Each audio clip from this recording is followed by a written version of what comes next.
Bandung. Yang saya hormati Bapak Guru, rekan sejawat, dan staf Tata Usaha SMK Negeri 12 Kota Bandung.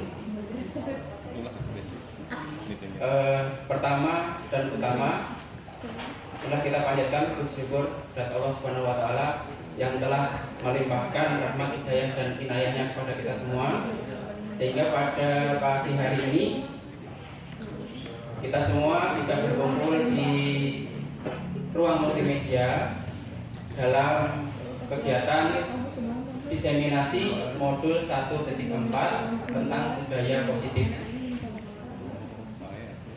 Salawat serta salam tidak lupa kita haturkan kepada junjungan kita Nabi Agung Muhammad Sallallahu Alaihi Wasallam, kepada keluarganya, kepada sahabatnya, dan tentunya doa-doa yang sama untuk kita semua agar kita semua tetap istiqomah di jalan kebaikannya. Baik, Bapak Ibu yang saya hormati, sebelumnya saya mohon maaf dan mohon izin pada pagi hari ini saya memberanikan diri untuk berdiri di depan Bapak Ibu semua. Salah satunya adalah karena saya mendapatkan tugas dalam pendidikan guru penggerak ini untuk menyampaikan apa yang sudah saya dapatkan di dalam pendidikan guru penggerak. Salah satunya adalah tentang materi budaya positif yang ada di modul 1.4. Harapannya adalah dari modul 1.4 ini tentang budaya positif bisa kita diseminasikan, kita berbagi bersama, kita belajar bersama. Karena bukan berarti saya berdiri di depan ini adalah saya yang paling paham, tidak. Tapi saya dan Bapak Ibu semua adalah berproses untuk belajar. Jikalau nanti dalam kegiatan diseminasi ini sekiranya ada hal-hal yang positif yang bisa Bapak Ibu ambil, bisa Bapak Ibu bagikan, bisa Bapak Ibu terapkan di kelas, di pembelajaran Bapak Ibu, silahkan diambil, silahkan diterapkan. Kalau tidak, juga tidak apa-apa. Lihat Bapak Ibu. Baik,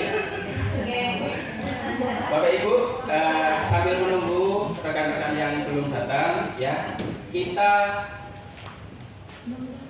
mulai dulu, nggak apa-apa ya, Bapak Ibu. Kita awali dengan puisi dulu. Pantun. Baik.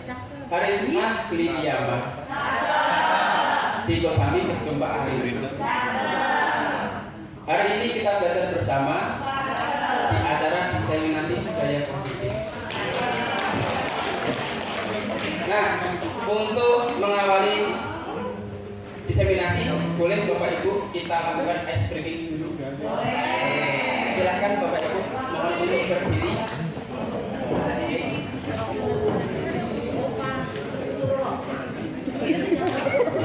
Kita es breaking dulu ya, Bos. Kalau es breaking itu kan es dipecah. Es dipecah. Biar ada agak hangat gitu ya, biar kita nanti konsentrasi dalam diseminasi budaya positif ini.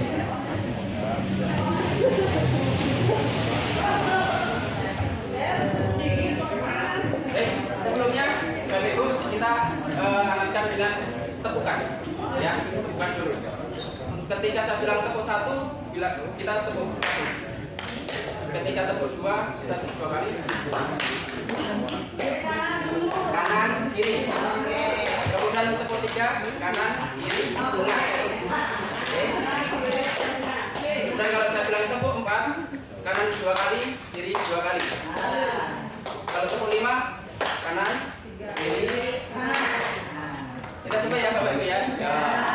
Tepuk 5. Pintar. 3 kali tepuk 5.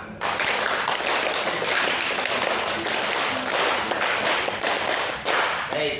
Sekarang Bapak Ibu silakan menentukan partnernya, 2 orang berhadapan-hadapan.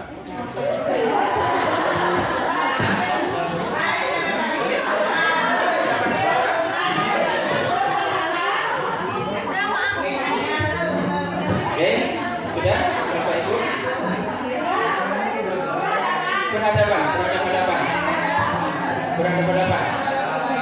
Nah, sudah ya. Baik.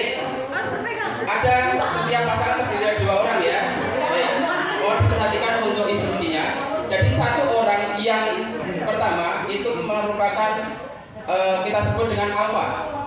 Ya, bebas nanti yang menentukan Bapak Ibu masing-masing siapa yang menjadi alfa, dan yang kedua siapa yang menjadi bravo. Bravo karena kita penerbangan kita pakai alfa dan bravo. Ya, bebas yang mau kanan atau kiri, yang menjadi alfa siapa, yang menjadi bravo siapa. Jelas sampai sini Bapak Ibu? Baik. Selanjutnya, instruksi selanjutnya adalah yang alfa, silakan tentukan dulu siapa yang alfa, siapa yang bravo. Alfa angkat tangan. Baik. Yang alfa silakan boleh ambil barang apapun yang sekiranya bisa digenggam. Ya, udah. Apapun. Mau tutupnya pulpen boleh, tutupnya pulpen boleh, yang kecil saja yang bisa digenggam Bapak Ibu.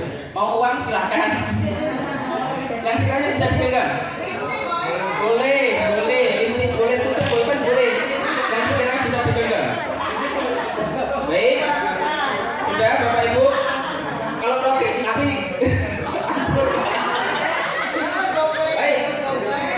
Baik, instruksi selanjutnya adalah yang alfa, bagi yang berperan sebagai alfa adalah benda yang Bapak Ibu genggam itu silahkan diumpamakan menjadi benda yang paling berharga untuk Bapak Ibu.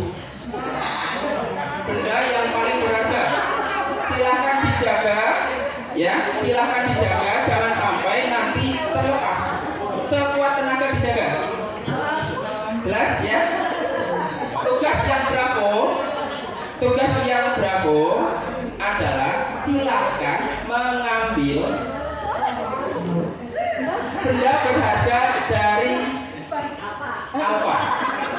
Perhatikan instruksinya. Bapak Ibu boleh menggunakan berbagai cara. Boleh membakti, boleh menggelitik, boleh merayu, ya. Boleh merayu pakai uang, boleh merayu pakai ucapan, silakan. Yang penting silakan berupaya untuk merebutnya semaksimal mungkin. Memaksa juga boleh, membuka kepala tangannya. Jelas, Bapak Ibu? Jelas ya? Nanti perannya akan gantian. Jelas ya? Baik. Setiap sesi peran akan saya beri waktu 30 detik. Silakan yang alfa berperan untuk mempertahankan barang yang berharga tadi. Yang bravo silakan berupaya untuk merebutnya semaksimal mungkin dengan cara apapun. Cara pokoknya ya. Siap Bapak Ibu? Untuk sesi pertama saya beri waktu 30 detik. Bersiap untuk yang alfa. Dimulai dari sekarang.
Instruksinya masih sama ya Bapak Ibu. Silakan yang kita berganti peran. Yang tadinya bravo menjadi alfa, silakan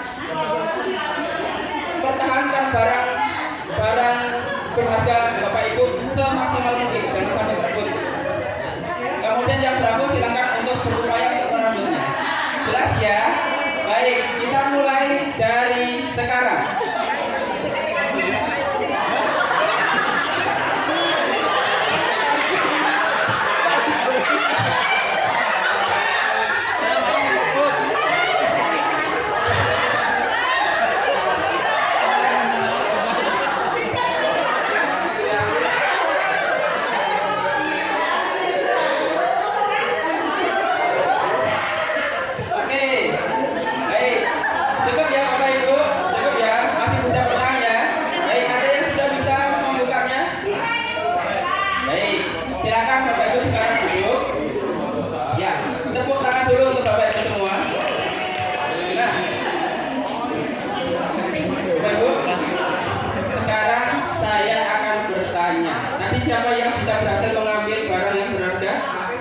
Wangi, Bu Santi, Bu Ningsih, Pak Gunnar, Pak Dani, Pak Dani, oke, Pak Dani. Baik, coba salah satu Bapak Ibu siapa yang mau menceritakan kesannya ketika merebut? Bu Santi.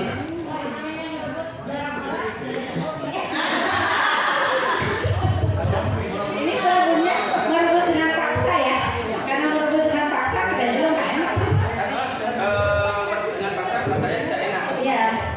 Ibu yang jadi berapa ya? Yang apa? Iya. Yang apa? Apa? Berarti ibu yang mempertahankan barang yang berharga tadi. Tadi yang pertama yang awal, dia berhasil. Nah. Tapi yang keduanya, saya berhasil mengambil barang dia. Baik. Ketika ibu menjadi bravo yang mengambil barang yang berharga, perasaan ibu bagaimana? Karena mengambilnya dengan paksa,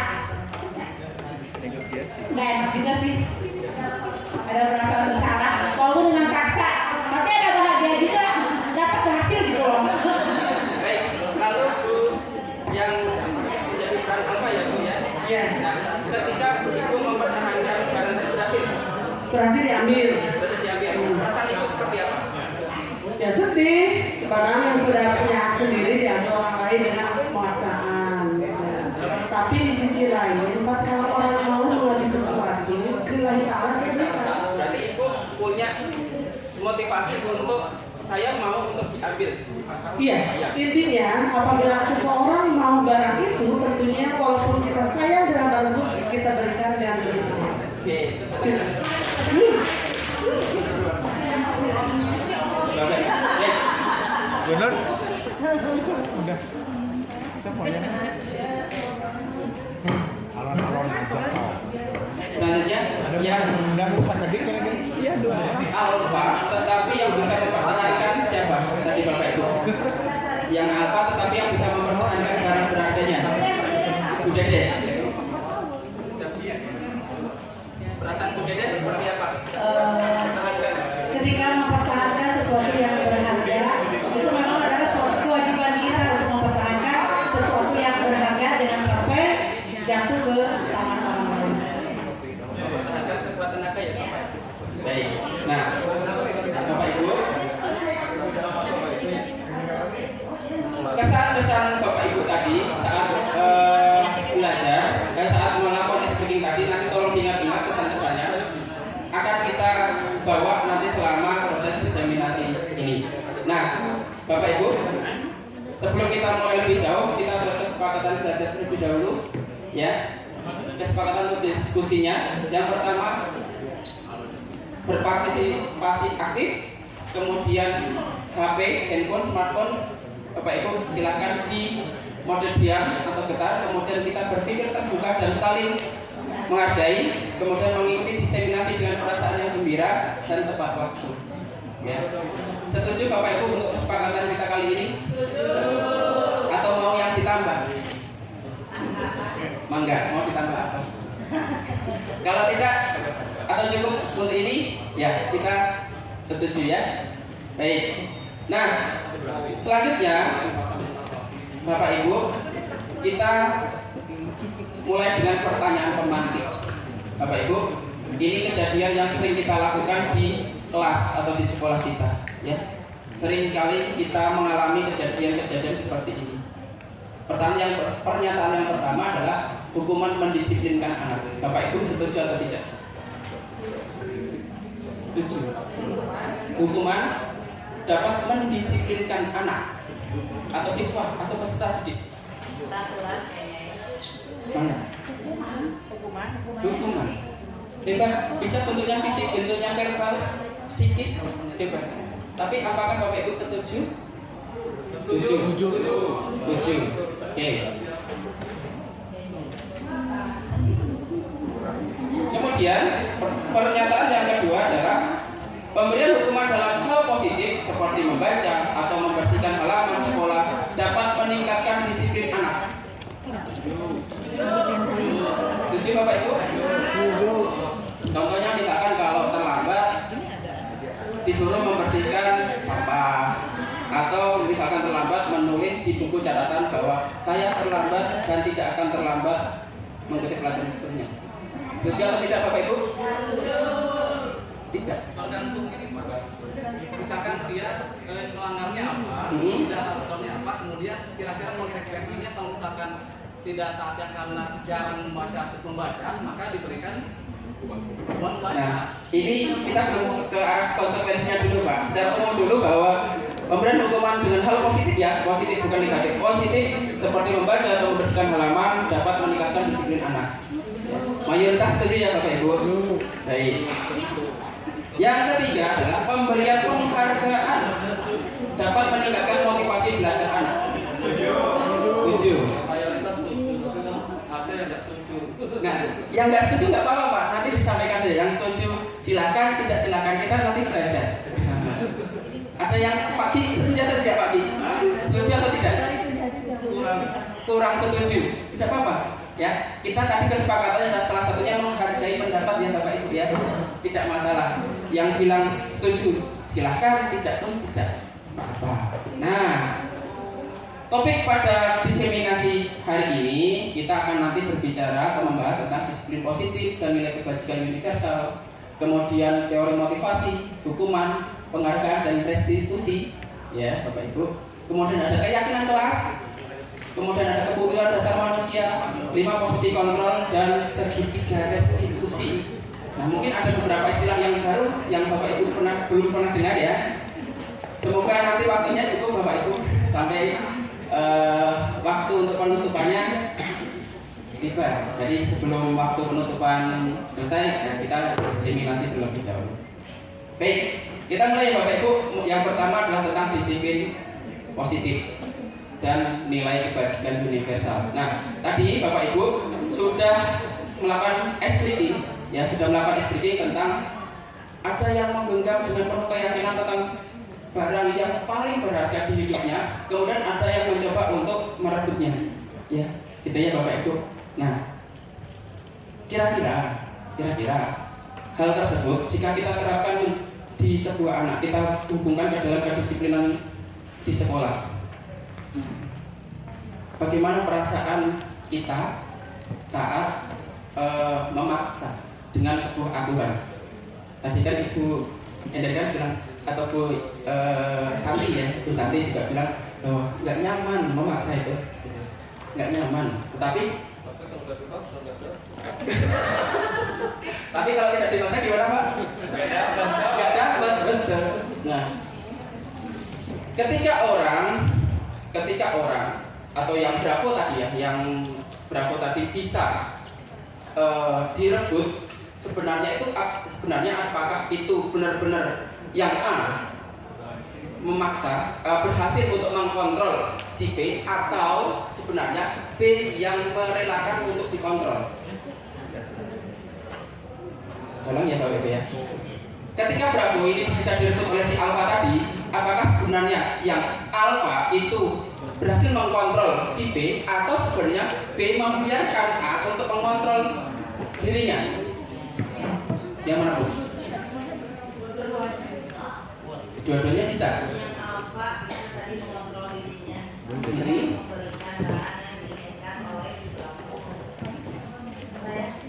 Atau si B atau si bravo ini memberikan izin agar si A bisa mengontrol dirinya dengan cara memberikan atau melepas. Kira-kira yang mana? Pak?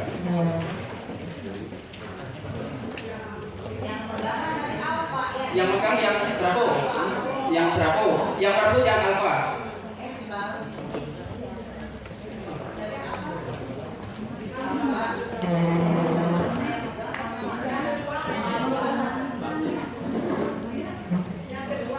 Yang kedua, yang bravo mengizinkan alfa untuk mengkontrol dirinya. Berarti kontrol itu ada di mana Bapak Ibu? Di alfa atau di bravo? Di alfa. Di bravo. Yang kontrol itu ada di alfa atau di bravo? Dua-duanya. Nah, kontrolnya di satu. Oke. Yang pertama adalah apakah Alfa mengkontrol Bravo dengan cara merebut paksa tadi, atau Bravo memberikan izin kepada Alfa untuk mengkontrol dirinya dengan cara memberikan atau melepaskan barang yang berharga itu. Yang sini bagaimana pendapatnya? Yang B yang mempertahankan kan ya? Yang B mempertahankan, tetapi karena Alfa tadi merebut, mereka mengizinkan. Pertanyaan adalah di mana posisi kontrol itu, Pak? Yang mempunyai, ya. Sepakat ya Bapak Ibu? Iya. Nah, berarti adalah posisi kontrol itu ada pada posisi B, di mana dia memiliki hal yang berharga tadi, bukan si A yang merebutnya. Kalau B mempertahankan mati-matian juga tidak bakal direbut ya Bapak Ibu. Tapi kalau B itu membiarkan karena rayuan, karena paksaan, karena dihardik, karena diancam, diberi iming-iming uang, tadi ada yang Pak Dhani memberikan uang berapa Pak? 50.000 itu bisa. Nah, berarti kontrol itu ada di B ya Bapak Ibu. Nah,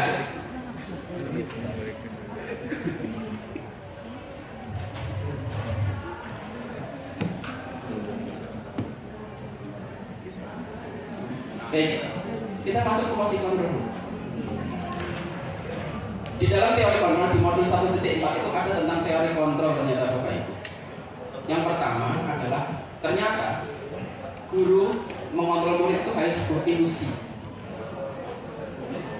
Kita merasa bahwa sebagai guru itu ternyata kita memiliki kontrol. Tadi umpamakan, misalkan guru itu sebagai A, murid itu sebagai B.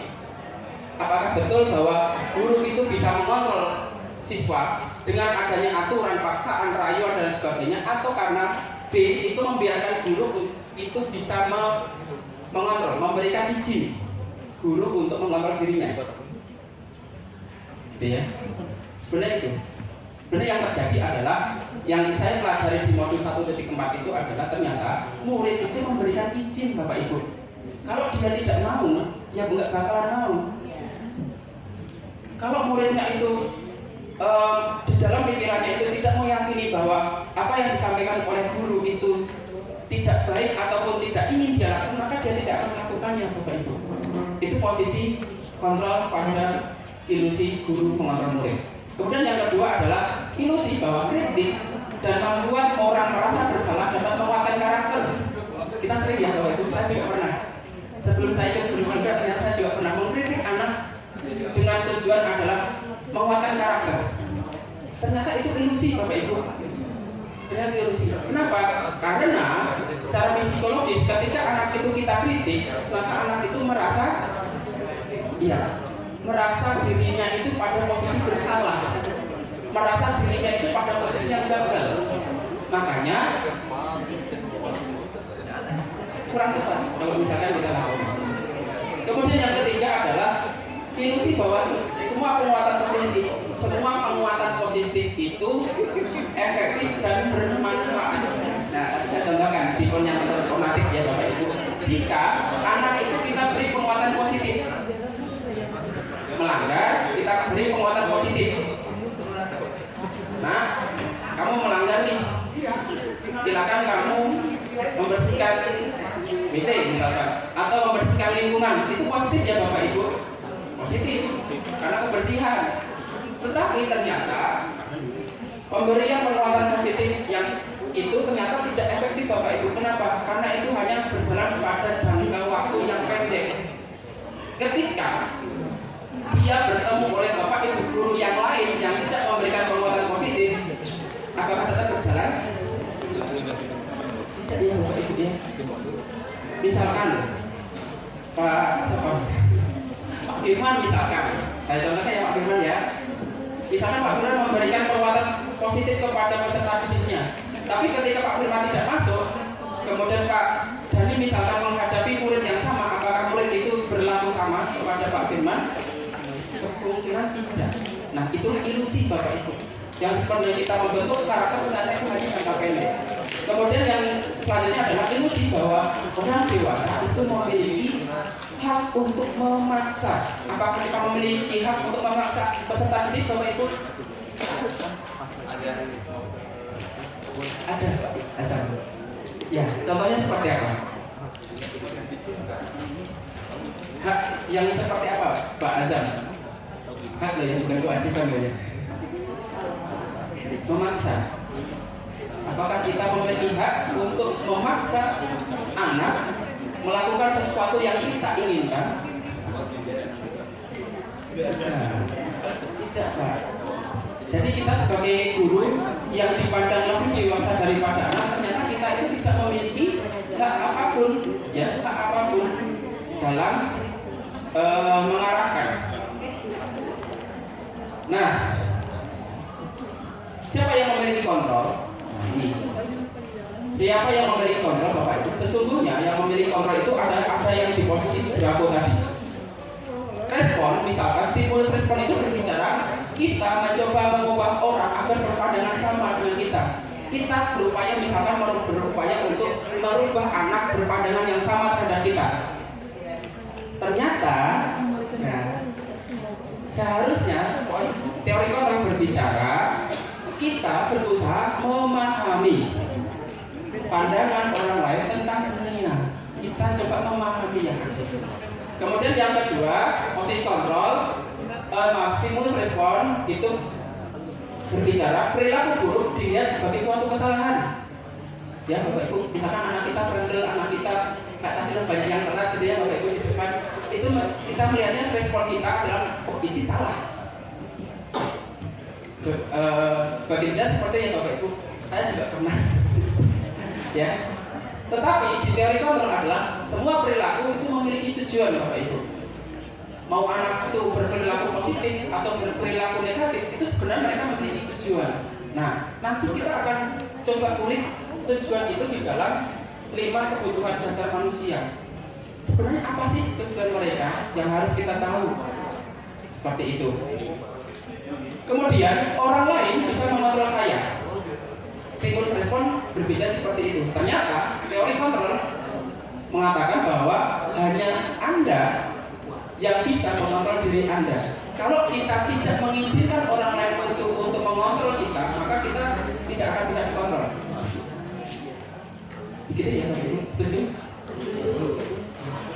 Kemudian pemaksaan ada pada saat bujukan gagal. Kalau kita merayu, kita memberikan bujukan yang halus gitu ya Bapak Ibu. Kalau udah susah, anaknya bandel gitu ya, oh dipaksa. Dengan apa? Dengan apa paksanya Bu? Dimarahi, ya, bisa ditancam. Kalau kamu nggak nurut, nggak naik kelas loh ya. Jadi ya Bapak Ibu ya, dipaksa. Kalau misalkan tidak mau dengan bujukan yang lain, biasanya dipaksa. Tetapi teori kontrol mengatakan bahwa kolaborasi dan konsensus itu pendapat bersama yang disepakati menciptakan pilihan-pilihan yang baru Bapak Ibu. Kemudian selanjutnya adalah dalam stimulus respon itu model berpikirnya adalah kalah menang.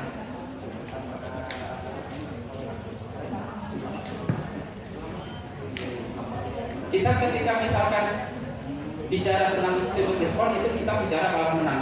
Yang mengontrol ada yang menang, yang dikontrol ada yang kalah. Tetapi dalam teori kontrol itu kita berbicara tentang menang dan menang. Tidak ada yang kalah. Kita posisinya adalah sama.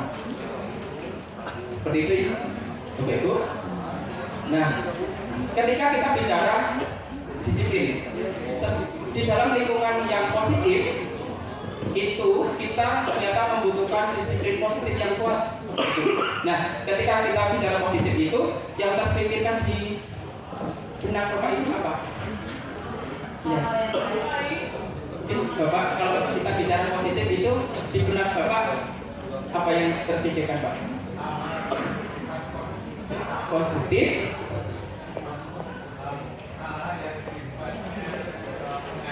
mengajak,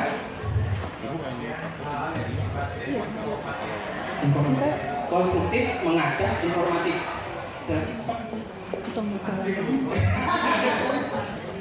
Konstruktif, membangun, kemudian mengajak dan informatif. Pendapat Bapak Ibu seperti apa? Kalau kita bicara tentang disiplin, iya, disiplin kan sering kan Bapak Ibu, apalagi kita konteksnya adalah ketarunaan misalkan. Konsisten, disiplin itu konsisten. Oke. Konstruktif, informatif, konsisten, mengajak, stimulus. Ya, stimulus. Nah, kalau Bapak Ibu seperti apa? Kalau kita bicara disiplin, ya, di benak Bapak Ibu disiplin itu pasti ada mungkin ya, patuh, taat, ada apa lagi? Dan mungkin kira-kira apa? Aturan, ya, aturan yang harus diikuti, dilaksanakan. Kalau nggak dilaksanakan bukan aturan yang Bapak Ibu. Nah, selanjutnya, menurut Bapak Ibu definisi dari disiplin itu apa? Mematuhi aturan yang sudah ada. Disiplin itu jadi bertindak sesuai aturan, juga tepat waktu. Disiplin Mengikuti aturan dan tepat waktu. tujuannya apa? Tujuan disiplin satu, biar hati kita tenang. Contoh, kalau kita tidak kesiangan, tenang kan ada di sekolah. Kalau kita kesiangan, kelumpatan CPHT, ujung kelasnya jadi buyar. Pikiran kalau tidak disiplin menjadi buyar. Kalau disiplin jadi lebih fokus, lebih tenang, lebih nyaman. Hati pun menjadi senang. Baik, sekarang pertanyaannya adalah disiplin itu asalnya dari mana, Bapak Ibu? Disiplin dari diri sendiri. Aturan itu asalnya dari mana, Bapak Ibu? Berarti dari luar. Motivasinya dari luar. Kita tertarik pemahaman itu ke dalam teori kontrol tadi, Bapak Ibu. Ketika kita bicara disiplin diri, berarti disiplin itu harusnya dari mana? Diri sendiri. Yang kita sebut nanti adalah motivasi internal. Itu ya Bapak Ibu. Ketika kita bicara tentang disiplin diri dalam budaya positif, itu adalah disiplin itu kita mengajarkan, menuntut peserta didik itu untuk mengenal diri mereka sendiri, dan peserta didik itu bisa menghargai diri mereka sendiri dengan nilai-nilai kebajikan universal yang mereka yakini. Kalau kita masih tadi Luis bilang disiplin itu aturan, berarti itu masih faktor eksternal. Bagaimana kita membangun faktor internal dari peserta didik? Bagaimana kita membangun faktor internal tadi ya. Jadi disiplin diri kalau di dalam modul 1.4 itu kita bicara tentang bagaimana kita memotivasi peserta didik itu agar peserta didik itu bisa menjadi diri mereka sendiri dan bisa menghargai itu Bapak Ibu sesuai dengan nilai-nilai kebajikan yang mereka yakini. Kalau Bapak tadi kan meyakini bahwa konstruktif gitu ya Bapak Ibu, berarti anak itu harusnya memiliki keyakinan konstruktif, membangun saya melakukan sesuatu itu karena ini gitu ya Bapak. Nah, itulah disiplin diri Bapak Ibu. Dalam pengertiannya,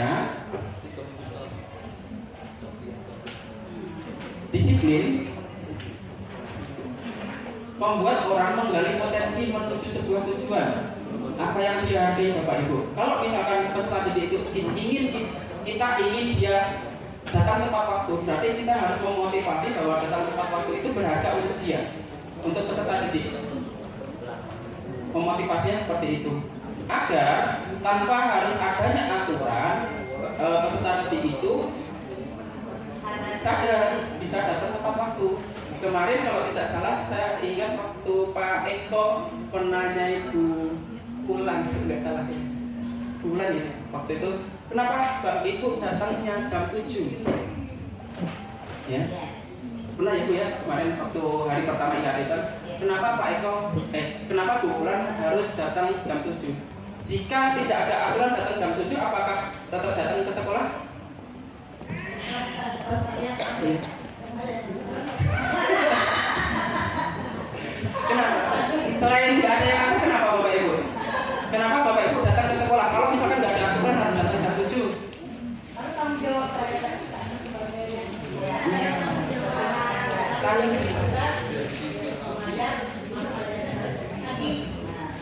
Berarti Ibu Dede itu sudah membangun motivasi internal. Membangun motivasi internal bagaimana Ibu sudah memahami tugas sebagai ASN, tugas sebagai guru. Gitu ya. Nah, bagaimana dengan siswa? Bagaimana dengan siswa Bapak Ibu? Dinamakan kesadaran kepada siswa bahwa disiplin itu merupakan dirinya sendiri. Iya. Tidak merupakan guru ataupun sekolah. Nah, berarti itu kan kita membangun motivasi internal, ya, membangun motivasi internal agar mereka itu memiliki kesadaran diri Bapak Ibu. Jadi tanpa harus dipaksakan, keinginan kita adalah tanpa harus dipaksakan, siswa itu bisa mengikuti, bisa apa istilahnya, bisa menjalani, menghargai diri mereka sendiri dan menjadi diri mereka sendiri sesuai nilai-nilai kebajikan. Nah, apa itu nilai-nilai kebajikan? Kalau di Bapak Ibu, kalau di kurikulum Merdeka kita mengenal dengan istilahnya profil pelajar Pancasila. Itu nilai-nilai kebajikan Bapak Ibu yang sudah disepakati.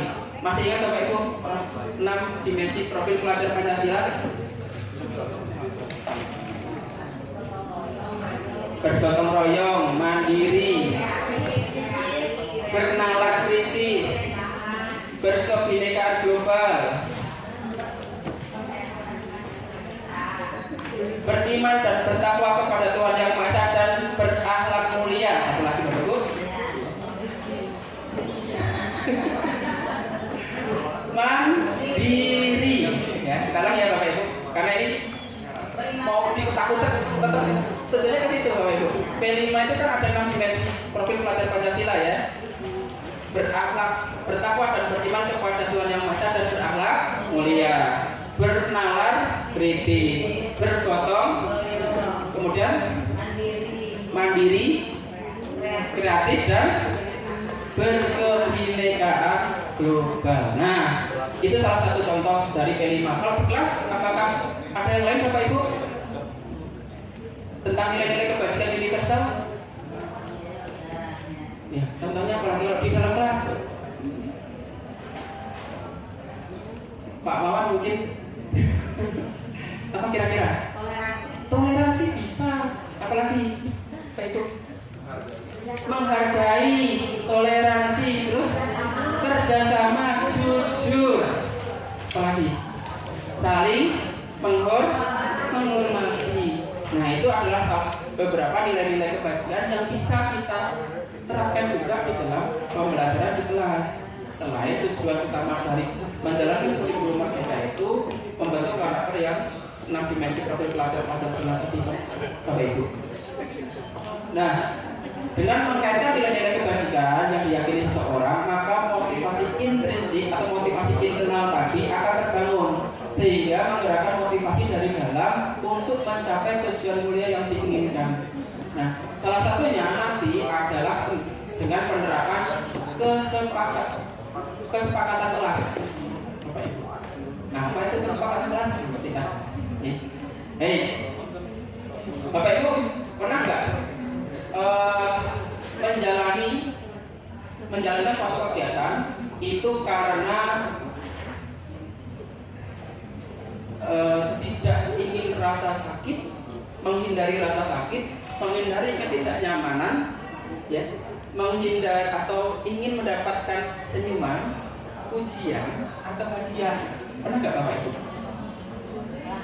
Melaksanakan sesuatu kegiatan itu karena menghindari rasa sakit atau ketidaknyamanan atau agar mendapatkan senyuman dari Pak Bambang mungkin, atau mendapatkan hadiah atau mendapatkan pujian. Pernah nggak Bapak Ibu? Pernah. Manusiawi Bapak Ibu, karena itu nanti yang termasuk adalah 3 motivasi dalam diri manusia Bapak Ibu. Itu ada 2. Yang pertama tadi menghindari rasa sakit dan ketidaknyamanan, itu motivasi yang paling bawah. Ternyata motivasi paling bawah itu menghindari rasa sakit dan ketidaknyamanan, ya. Kemudian yang kedua itu adalah mendapatkan pujian, mendapatkan hadiah, imbalan dari orang lain ataupun dari instansi. Itu motivasi.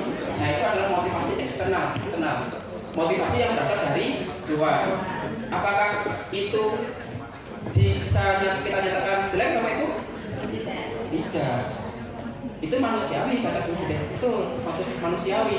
Tetapi itu masih tarafnya yang paling dasar. Kalau paling dasar, biasanya efek yang timbul itu adalah jangka pendek. Kita menginginkan anak-anak peserta didik kita itu terbangun dengan jangka waktu yang panjang, bahkan sampai mereka itu lulus, mereka itu kerja, bisa terbangun motivasi internal. Apa itu motivasi internal? Bisa menghargai diri sendiri. Mereka bisa menjadi diri mereka sendiri. Di dalam filosofi pendidikan Ki Hajar Dewantara, pendidikan, Bapak Ibu, pendidikan itu adalah bagaimana kita sebagai pendidik itu menuntun segala kodrat yang ada pada anak agar anak tersebut ketika dia menjadi manusia dan ada di masyarakat sekitarnya, mereka bisa mencapai keselamatan dan kebahagiaan setinggi-tingginya. Itu kalau kata Ki Hajar Dewantara. Ada kata menuntun, Bapak Ibu. Ada kata menuntun, bukan menuntun. Kita sebagai guru adalah menuntun ternyata, Bapak Ibu. Karena setiap anak itu terlahir dengan kodratnya masing-masing. Ketika anak itu terlahir dengan kodratnya, ternyata dia sudah memiliki garis-garis. Kalau di dalam menulis seperti garis-garis. Ada garis keburukan, ada garis yang buruk, ada garis yang baik. Ternyata kita sebagai seorang guru itu memiliki tugas untuk menghapus, menyamarkan garis-garis yang buruk yang dibawa saat lahir tadi dan mempertebal, menguatkan garis-garis kebaikan yang ada pada anak. Itu Bapak Ibu ternyata saya yang menyampaikan. Ya, ternyata seperti itu Bapak Ibu. Karena anak itu sudah memiliki kodratnya. Ketika dia itu keluar dari lembaga pendidikan, mereka akan berkembang sendiri ternyata Bapak Ibu, sesuai dengan keinginan mereka. Makanya tadi tujuan dari disiplin positif itu adalah kita mendorong motivasi internal, bukan motivasi eksternal. Motivasi internal agar peserta didik itu bisa menjadi diri mereka sendiri, bisa menghargai diri mereka sendiri sesuai dengan nilai-nilai kebajikan. Nah, kita tugasnya menuntun nilai-nilai kebajikan itu seperti apa di dalam pembelajaran Bapak Ibu masing-masing. Gitu ya? Jawabannya keluar.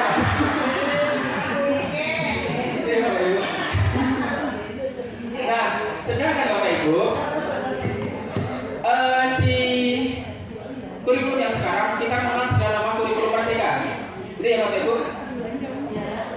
Kurikulum sekarang kan kurikulum merdeka ya. Nah, ternyata menurut Ki Hajar Dewantara, sebuah kemerdekaan itu memiliki atau membutuhkan disiplin diri yang kuat, Bapak Ibu. Disiplin diri yang kuat agar seseorang itu mampu untuk membentuk atau menjalani hari-hari mereka itu dengan motivasi internal atau nilai-nilai kebajikan yang mereka yakini dengan baik. Nah, ternyata seperti itu harus memiliki disiplin diri yang positif, yang kuat. Nah, menurut Ki Hajar Dewantara juga, merdeka itu artinya tidak hanya terlepas dari perintah. Merdeka ya, kita tidak diperintah lagi, itu misalkan. Itu bukan hanya arti yang sempit seperti itu. Ternyata merdeka itu juga kita itu juga harus bisa cakap untuk memerintah diri kita sendiri. Tadi konsepnya adalah membangun motivasi internal agar peserta didik itu bisa memahami atau bisa menjadi diri mereka sendiri, Bapak Ibu.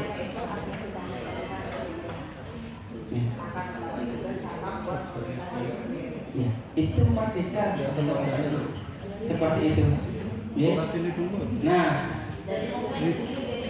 jadi di dalam diri kita, misalnya kita akan berbuat hal-hal yang negatif, perintahkan oleh diri kita sendiri jangan. Berarti itu sudah merdeka. Iya, biar nyaman. Misalnya ada yang mengompori atau bagaimana, kita ingin apa? Ingin membalasnya, misalnya dalam hati kita jangan.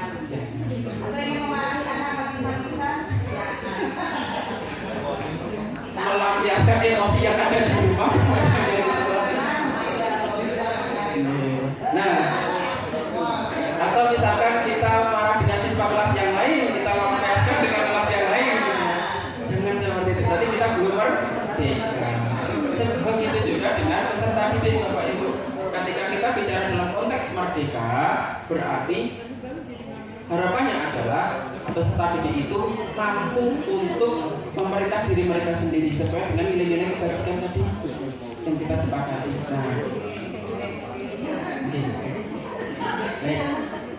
Nah, di dalam peraturan, di dalam disiplin diri tadi, Bapak Ibu juga, Bu Is ya tadi menyampaikan bahwa disiplin itu adalah aturan.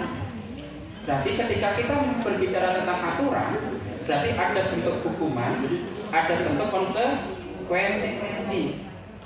Mengenal ya Bapak Ibu konsekuensi.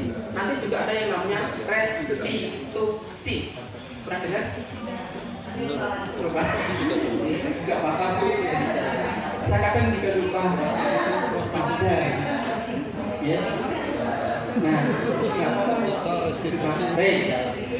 Kita coba cermati contoh kasus di sini. Mohon izin Bapak Ibu yang mengajar matematika, saya ambil contoh matematika di sini. Ada contoh kasus seperti ini Bapak Ibu.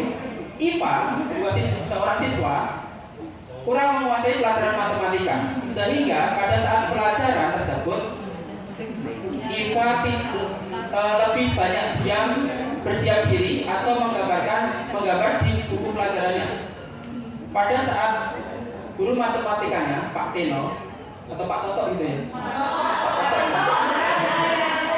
menanyakan pertanyaan, Iva itu menjadi gugup dan tak sengaja menjatuhkan tasnya dari kursi, mungkin melampun gitu ya Bapak Ibu. Serta tiba-tiba menjadi gagap pada saat berupaya menjawab. Seluruh kelas pun tertawa melihat perilaku Iva yang bicara tergagap dan terkejut tersebut. Pak Seno, Pak Toto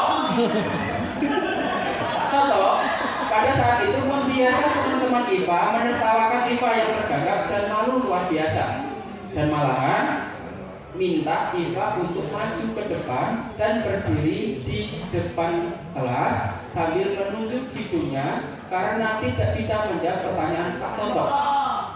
Kelas semakin gaduh dan anak-anak pun tertawa melihat Iva di depan kelas memakan ujung hidungnya.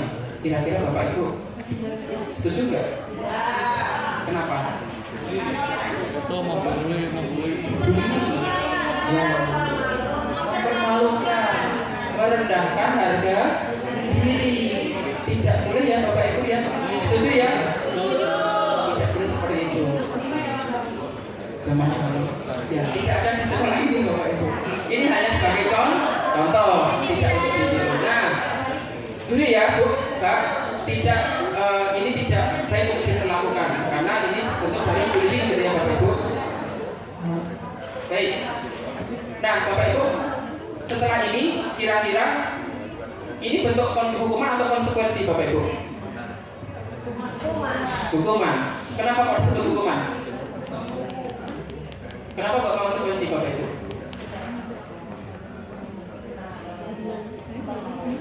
Nah, coba agar lebih paham lagi Bapak Ibu. Aduh, nggak kelihatan ya. Yang pertama, mencatat 100 kali di dalam buku kalimat saya tidak akan terlambat lagi. Itu adalah konsekuensi atau hukuman Bapak Ibu? Hukuman. Lari mengelilingi lapangan basket 2 kali karena terlambat hadir di sekolah. Hukuman. Membersihkan coretan yang dibuat di meja. Membersihkan coretan yang ada di meja. Konsekuensi. Murid diminta push up 15 kali karena tidak menggunakan masker di sekolah. Hukuman. Menggantikan kertas tugas teman yang telah dicoret-coret. Dari situ kita bisa menyimpulkan nggak Bapak Ibu? Apa itu hukuman, apa itu konsekuensi? Kalau hukuman, ketika kita melakukan kesalahan dan merugikan diri kita sendiri, hukuman karena saya kehilangan dihukum. Kalau konsekuensi sepertinya kita merugikan kepada orang lain dan ada timbal balik yang harus kita bertanggung jawab terhadap hal tersebut. Hukuman itu asalnya dari mana? Hukuman itu asalnya dari hukuman dari guru ya, guru. Apakah murid tahu akan dihukum? Berarti hukuman itu satu arah. Betul. Konsekuensi itu ada kesepakatan terlebih dahulu, ada perhitungannya. Kalau kamu tidak ada 15 menit, kamu akan dihukum. Kalau kamu menjatuhkan barang atau alat kerja atau benda kerja di bengkel, maka kamu harus push-up. Itu konsekuensi karena kita sudah menyepakati. Tetapi kalau belum, berarti itu sebuah hukuman. Nah,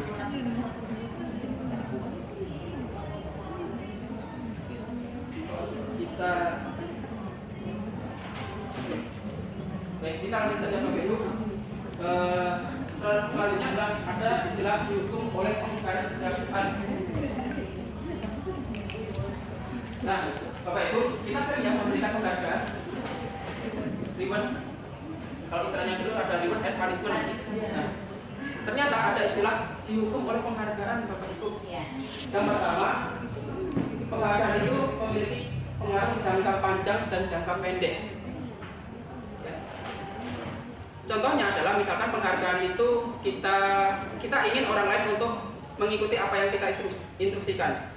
Ketika kita beri penghargaan, kita beri hadiah, maka dia akan mengikutinya. Nah, itu adalah sebuah jangka pendek. Kalau jangka panjangnya seperti apa Bapak Ibu? Penghargaan.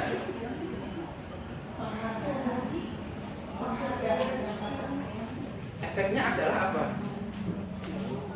Kalau kita memberikan penghargaan terus-menerus agar orang lain itu mengikuti apa yang kita mau, maka orang lain itu akan bergantung kepada penghargaan yang kita berikan. Ketika orang lain itu misalkan menggantikan kita, maka misal ini kan dalam konteks murid ya Bapak Ibu, maka murid itu belum tentu melakukan apa yang kita inginkan karena orang lain tidak memberikan penghargaan. Jangka panjangnya memiliki sifat adiktif, ketergantungan. Kemudian yang kedua adalah penghargaan tidak efektif. Tadi Bapak Ibu, kalau misalkan kita ingin mendorong motivasi internal dari dalam diri seorang siswa, ketika kita beri penghargaan itu tidak akan memiliki efek jangka panjang. Ketika siswa itu diberikan hadiah kemudian di stop, seperti anak itu protes, Bapak kok nggak ngasih hadiah lagi? Kemudian dia tidak akan ikut mengikuti apa yang kita mau. Nah, kemudian yang ketiga adalah penghargaan bisa merusak hubungan. Ketika kita mengumumkan di depan bahwa atau di depan kelas gitu ya, bahwa anak ini Bapak beri penghargaan, bisa jadi di kelas yang lain itu merasa iri, merasa apa istilahnya, nggak suka gitu ya. Makanya sekarang itu tidak ada rankingan sebenarnya kalau di SD, kalau di SMK masih nggak ya? Karena itu karena kita sifatnya adalah membangun.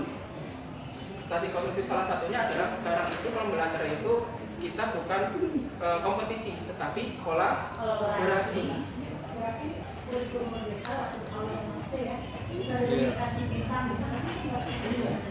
Contoh misalkan seperti itu, ketika anak itu mau kan istilahnya rame gitu ya Bapak Ibu. Ketika anak-anak ibu beri bintang agar kalian tenang, maka dia akan nurut. Tapi suatu saat misalkan ibu gurunya itu diganti, kemudian datang misalkan bapak guru yang baru, tanpa tahu tradisi pemberian bintang, apakah anak itu akan nurut? Karena hal-hal penghargaan itu tidak membangun motivasi internal. Nah, selanjutnya adalah menurunkan kualitas. Ya. Karena kalau diiming-imingi itu kita motivasinya ada di eksternal penghargaan, tapi kualitas diri itu ada di bagian internal kita Bapak Ibu. Ketika kita motivasinya untuk mengimprovisasi diri kita, karena kita butuh, gitu ya, maka kita akan berupaya sebaik mungkin untuk menimbulkan atau menunjukkan kualitas yang ada di diri kita tanpa melihat penghargaan yang diberikan.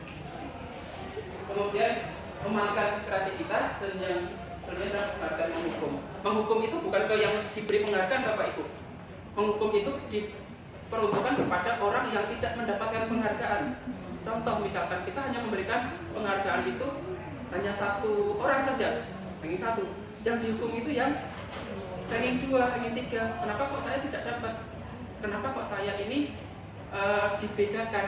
Bisa jadi anak tersebut berpikir seperti itu.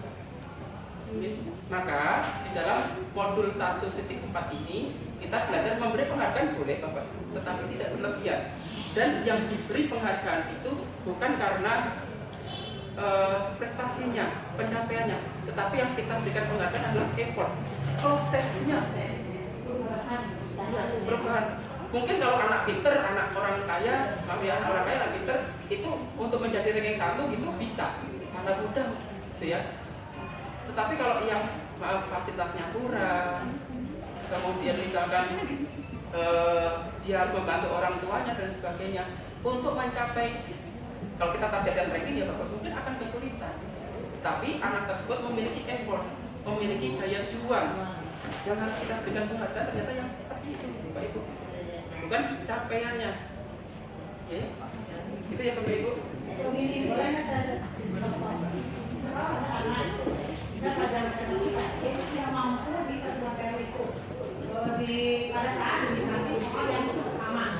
Nah, seorang guru misalnya anak guru membangun dia ya, jadi kasih soal dia mampu. Nah, itu dia jadi dia timbul kepercayaan diri untuk dia bisa juga bisa ya. Yang penting kita menghargainya itu menghargai effortnya, menghargai usahanya. Maka hindari hukuman atau penghargaan yang berlebihan. Boleh kasih penghargaan seperti hukuman juga boleh. Ketika anak atau peserta didik itu belum memiliki motivasi internal yang kuat, maka kita memang memiliki kewajiban untuk memberikan motivasi eksternal seperti apa? Hukuman atau arahan gitu ya Bapak Ibu. Tetapi itu masih taraf yang paling rendah. Untuk mencapai taraf yang paling tinggi itu kita harus bisa ajakan.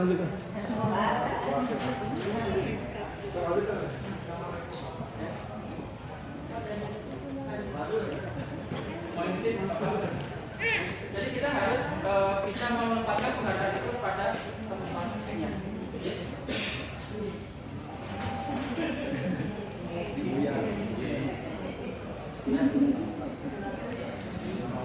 Baik Bapak Ibu, kemudian kita masuk ke restitusi. Sebagai seorang guru, ketika murid melakukan kesalahan, tindakan mana yang Bapak Ibu lakukan? Menunjukkan kesalahan, meminta melihat kesalahannya, atau mengatakan kamu harusnya tahu bagaimana kamu harus bertindak, atau mengapa kamu melakukan sesuatu yang harusnya tidak kamu lakukan, atau bahkan mengkritik atau menghukumnya. Bertanya. Tapi pernah melakukan seperti ini Bapak Ibu?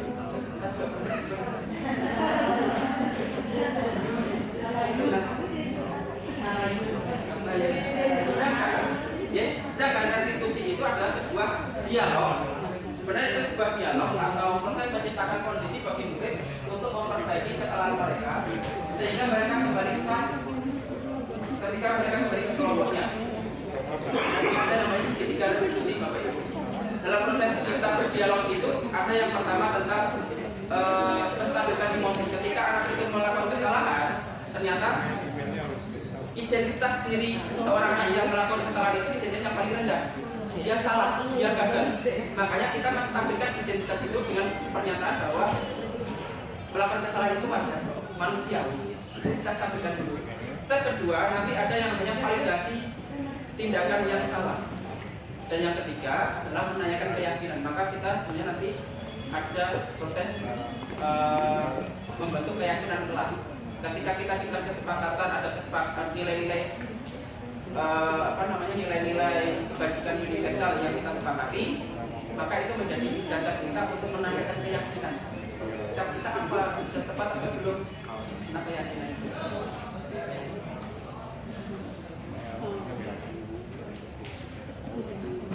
Nah, ini Bapak Ibu, keyakinan kelas.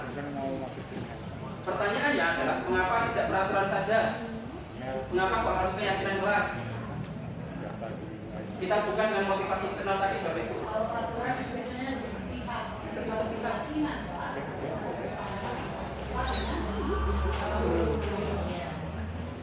Dampak yang timbul apa? Kalau peraturan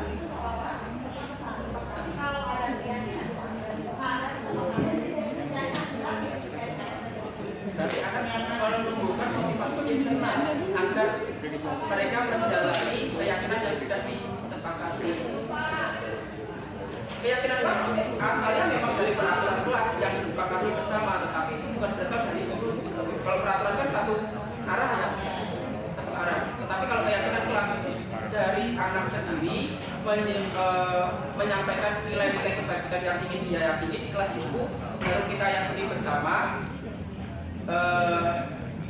kemudian dijalankan. Sebenarnya Bapak Ibu, saya ingin mencontohkan cara menunjuk atau cara membentuk keyakinan kelas, tapi karena waktunya sedikit, ya kita lanjutkan nanti untuk diskusi tentang pembentukan keyakinan kelas, itu nanti bisa kita sampaikan di lain waktu. Nah, Bapak Ibu,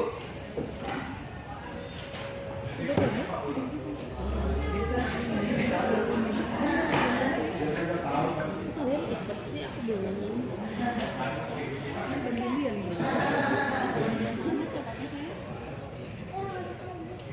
atau boleh mencontohkan Pak? Ada.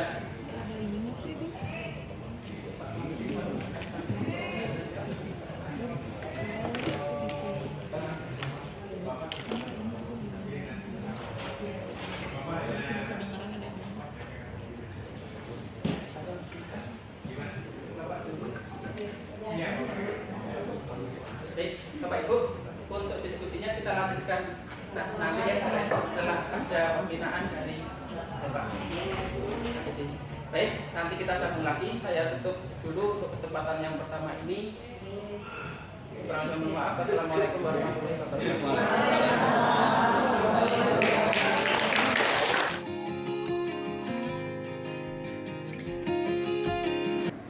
Untuk kita masuk ke kesepakatan kelas, Bapak ingin kalian menjawab dengan jujur pertanyaan pemantik berikut ini.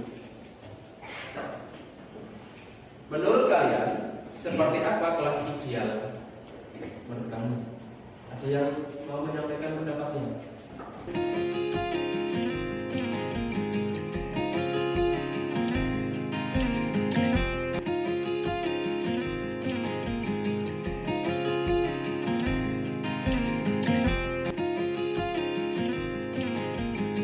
Kita lanjutkan dulu pertanyaan kedua.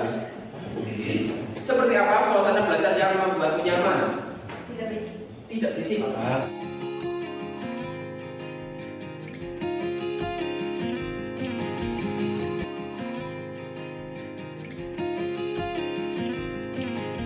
Baik, yang ketiga ini yang harus dipikirkan benar-benar ya. Yang harus dipikirkan benar-benar untuk mencapai impianmu tadi tentang kehidupan ideal. Kira-kira peraturan seperti apa yang diperlukan untuk dapat mewujudkan keinginanmu?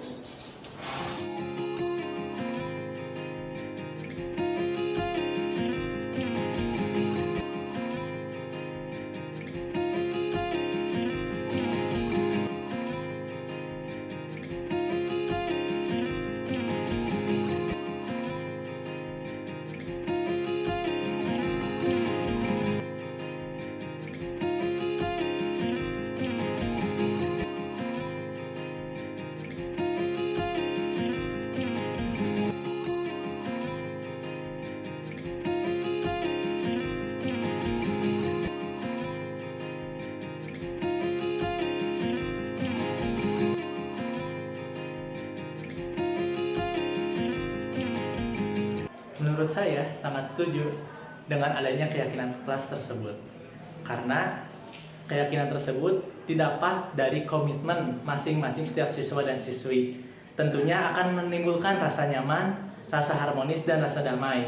Dari keyakinan tersebut pasti akan ditaati dan dipatuhi. Harapan saya dengan adanya keyakinan kelas ini, semoga siswa dan siswi sangat disiplin, sikap sopan santun, dan juga harapan saya keyakinan kelas ini harus ada di setiap kelas manapun. Tentu saja saya sangat setuju karena adanya keyakinan kelas, kita sama-sama yakin untuk mengikuti peraturan yang telah kita buat. Karena Peraturan itu kita buat dengan kesadaran diri masing-masing untuk kenyamanan dan kebersamaan di dalam kelas. Harapan saya untuk kedepannya, setelah adanya pelaksanaan keyakinan kelas ini, kita akan merasa lebih nyaman dan terbuka satu sama lain, tidak akan ada peraturan yang tidak diikuti oleh seluruh siswa.